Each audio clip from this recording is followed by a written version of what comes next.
നദിയിലെ കൊച്ചുപെട്ടകത്തിൽ തുടങ്ങി മരുഭൂമിയിലെ മഹായാത്രയിലേക്ക് വളർന്നൊരു ജീവിതം. രാജധാനിയുടെ സകല സൗകര്യത്തെയും വിട്ടുകൊണ്ട് ജനത്തിൻ്റെ വേദനയെ ചേർത്ത് പിടിച്ചൊരു മനുഷ്യൻ.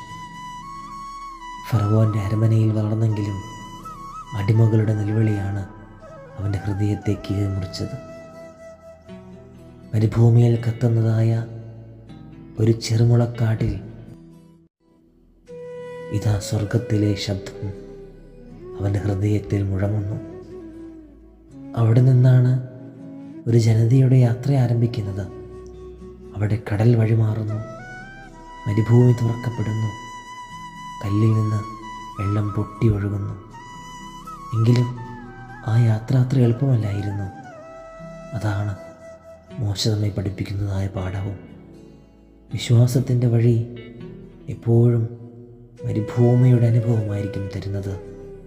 ഈ തപസ്സിൻ്റെ യാത്രയിൽ നമ്മളും മരുഭൂമിയിലൂടെ നടക്കുകയാണ്, പ്രാർത്ഥനയുടെ ചൂടിലും പരീക്ഷകളുടെ മണലിലും. വഴി കഠിനമായാലും ദൈവം മുമ്പിൽ നടന്നാൽ മരുഭൂമി പോലും വാഗ്ദാന ദേശത്തിലേക്കുള്ളതായ പാതയാകുമെന്ന വിശ്വാസത്തോടെ നമുക്ക് യാത്രയാകാം. ദൈവം അനുഗ്രഹിക്കട്ടെ.